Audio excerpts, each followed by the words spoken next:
వీక్షకులందరికీ నమస్కారం. ముఖ్యంగా రైతు సోదరులకి టెక్నాలజీ అందుబాటులోకి వస్తూ ఉంది. అన్ని రంగాల్లో సాంకేతిక పరిజ్ఞానం ఎలాగైతే ఆయా పనులను సులభతరం చేస్తూ ఉందో, అలాగే వ్యవసాయ రంగంలోనూ రైతులకు సంబంధించిన ఉత్పత్తుల విక్రయంలో కూడా సాంకేతిక పరిజ్ఞానం ముందుకి వస్తూ ఉంది. ఇక ఏటీఎంలు వచ్చిన తర్వాత క్యాష్ విత్డ్రా చేయడానికి బ్యాంకులకి వెళ్లాల్సిన అవసరం లేకుండా పోయింది. ఒక 20-25 సంవత్సరాలు ఏటీఎంలు మార్కెట్ని దున్నేసాయి. ఇంకా తర్వాత డిజిటల్ పేమెంట్లు వచ్చిన తర్వాత ఏటీఎంలకు కూడా కాలం చెల్లింది. మొబైల్ ఫోన్స్ వచ్చిన తర్వాత, అందుబాటులోకి వచ్చిన తర్వాత, ల్యాండ్ ఫోన్లు ఎలాగైతే కనుమరుగైపోయాయో, డిజిటల్ పేమెంట్స్ వచ్చిన తర్వాత ఏటీఎంలు కూడా తొలగించుకుంటూ పోతా ఉన్నారు. కేవలం బ్రాంచ్ ఉన్న ప్రాంతంలోనే, ఆ బ్రాంచ్లోనే ఏటీఎం నడుస్తూ ఉంది. అందులో కూడా క్యాష్ ఉండడం లేదు.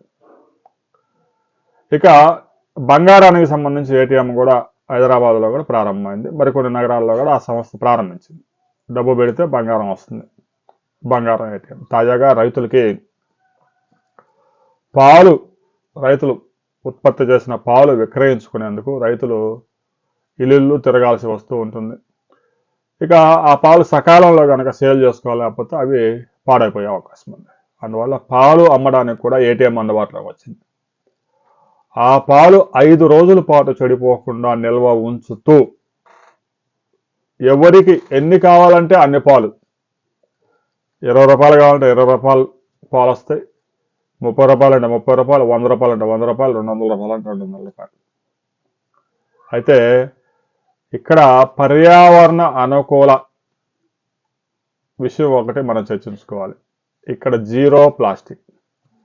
ఎవరైనా పాలు కావాలంటే వారికి సంబంధించిన పాత్ర, స్టీల్ పాత్ర ఏదో ఒకటి తీసుకెళ్ళాలి తప్పనిసరిగా.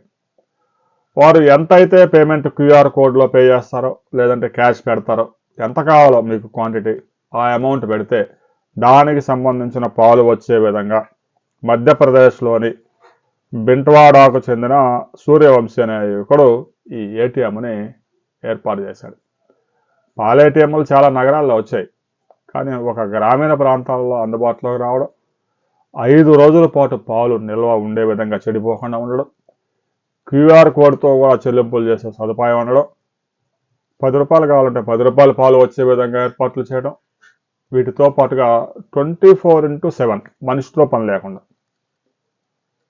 ఇది రాబోయే రోజుల్లో ఒక విప్లవాత్మక సాంకేతిక పరిజ్ఞానం అని చెప్పవచ్చు. ఎందుకంటే మనిషి 24 గంటల కాపలా ఉండే పని లేదు. రోజు మొత్తం మీద 2 రోజులకు ఒకసారి వచ్చి పాలు ఉన్నాయో లేవో అయిపోయినాయో చూసుకొని మళ్ళీ కొత్తగా పాలు పోసి వెళ్ళిపోతే అతను క్యాష్ అంతా వచ్చేస్తూ ఉంటుంది. అంటే 24/7 అంటే 3 మనుషుల పనిని ఒక ఏటీఎం యంత్రం చేస్తూ ఉంది. దాదాపు దీని ఖరీదు 6 లక్షల రూపాయలు ఉండబోతూ ఉంది. రాబోయే రోజుల్లో పాల విక్రయం 24/7 కొనసాగబోతూ ఉంది.